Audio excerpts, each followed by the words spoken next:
Welcome back to Bosco Campus Station. This is Ansi, Assistant Professor, Department of Computer Application, Don Bosco College, Kottayam. This is the 22nd lecture of Digital Marketing. Topic: Disadvantages of e-banking.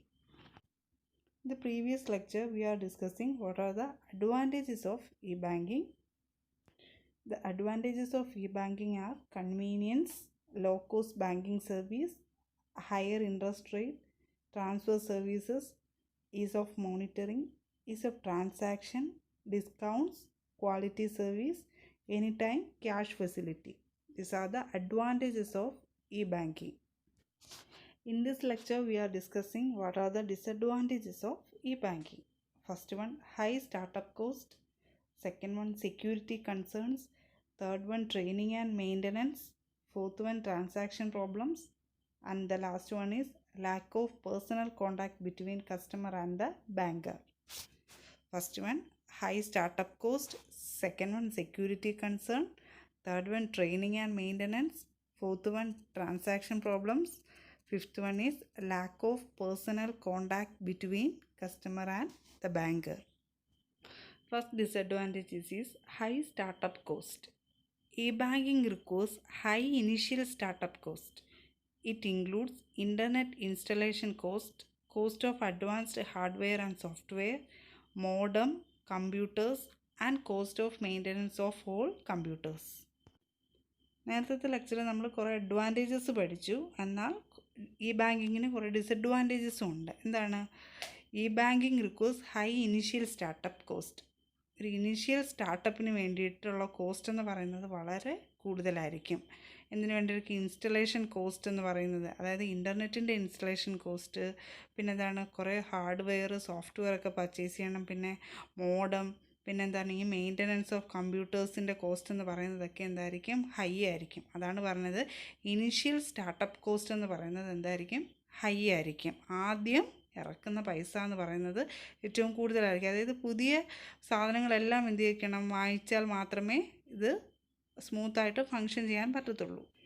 അതാണ് high startup cost. ഈ banking requires high initial startup cost. It includes internet installation cost, cost of advanced hardware and software, modem, computers, and cost of maintenance of all computers.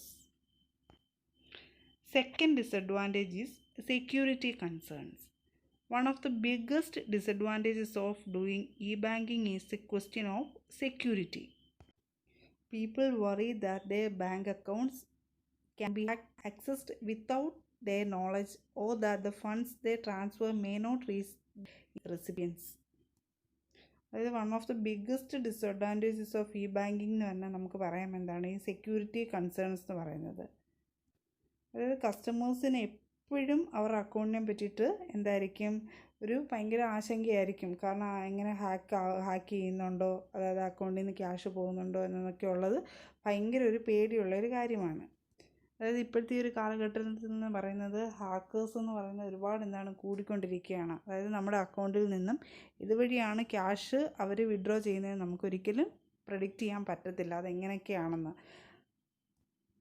അപ്പോൾ ഈ E banking വന്നതോടുകൂടിയിട്ട് ഈ hacking വളരെ കൂടി. കാരണം ഈ ATMൻ്റെ pin number, നമ്മുടെ account നമ്പറൊക്കെ വെച്ച് ഹാക്കേഴ്സിന് ഈസി ആയിട്ട് എന്ത് ചെയ്യാൻ പറ്റും? ഹാക്ക് ചെയ്ത് എടുക്കാൻ പറ്റുന്നു. അതുകൊണ്ടാണ് സെക്യൂരിറ്റിയുടെ കാര്യത്തിൽ ഒരു അഷുറൻസ് നമുക്ക് എന്താണെന്ന് പറയുന്നത്.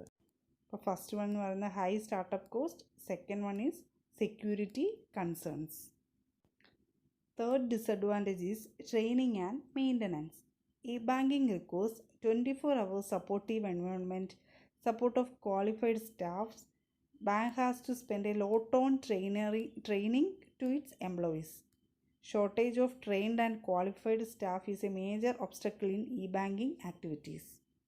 അതായത് ബാങ്കിങ്ങിൻ്റെ ട്രഡീഷണൽ ബാങ്കിങ്ങിൻ്റെ ടൈം 10 to 5 ആയിരുന്നെങ്കിൽ ഇ ബാങ്കിങ് വന്നതോട് കൂട്ടിയിട്ട് അത് 24 hours സർവീസ് പ്രൊവൈഡ് ചെയ്യുന്നുണ്ട്. അപ്പം അതിന് വേണ്ടിയിട്ട് എക്സ്പീരിയൻസ്ഡ് ആയിട്ടുള്ള ക്വാളിഫൈഡ് ഉള്ള സ്റ്റാഫുകളുടെ ഒക്കെ അവർക്ക് ആവശ്യമാണ്. അപ്പോൾ ഇങ്ങനെയുള്ള ആൾക്കാർക്ക് വേണ്ടി, എംപ്ലോയീസിന് വേണ്ടിയിട്ട് ട്രെയിനിങ്ങിന് വേണ്ടിയിട്ട് ടൈമും അതുപോലെ തന്നെ ലോട്ട് ഓഫ് ക്യാഷും എന്ത് ചെയ്യുന്നു? ഇവർ സ്പെൻഡ് ചെയ്യേണ്ടതായിട്ട് വരുന്നു. അതുപോലെ തന്നെ ഇങ്ങനെയുള്ള ട്രെയിൻഡും ക്വാളിഫൈഡ് ആയിട്ടുള്ള സ്റ്റാഫിൻ്റെ ഷോർട്ടേജ് കാരണം ഒരുപാട് ബുദ്ധിമുട്ടുകൾ എന്താണ് ഈ ബാങ്കിങ് ആക്ടിവിറ്റീസിൽ അവർ നേരിടുന്നു. അതാണ് തേർഡ് ഡിസഡ്വാൻറ്റേജ് എന്ന് പറയുന്നത്, ട്രെയിനിങ് ആൻഡ് മെയിൻ്റനൻസ്. ഈ banking requires 24 hours supportive environment, support of qualified staff. Bank has to spend a lot on training to its employees. Shortage of trained and qualified staff is a major obstacle in e-banking activities. Next disadvantage is transaction problem. Face-to-face meeting is better in handling complex transactions and problems. Banks may call for meetings and seek expert advice to solve issues. അതായത് വലിയ എമൗണ്ടിലെ transactions ഒക്കെയാണ് നടത്തുന്നതെങ്കിൽ എന്തായിരിക്കും ഈ face to face, അതായത് ബാങ്കിൽ പോയി തന്നെ transaction നടത്തുന്നതായിരിക്കും ഏറ്റവും ബെറ്റർ എന്ന് പറയുന്നത്. ഈ കോംപ്ലക്സ് ട്രാൻസാക്ഷൻസ് നടത്തുമ്പോഴായിരിക്കും എന്തെങ്കിലും പ്രോബ്ലംസ് അറൈസ് ചെയ്യുവാണെങ്കിലും ഫേസ് ടു ഫേസ് ആണ് ഇത് കമ്മ്യൂണിക്കേറ്റ് ചെയ്യുന്നതെങ്കിൽ പെട്ടെന്ന് തന്നെ ആ ഇഷ്യൂ അല്ലെ ആ പ്രോബ്ലം എന്ത് ചെയ്യാൻ പറ്റും, സോൾവ് ചെയ്യാൻ സാധിക്കുന്നു. അതാണ് പറഞ്ഞേക്കുന്നത്. Face-to-face meeting is better in handling complex transactions and problems. Banks may call for meetings and seek expert advice to solve issues.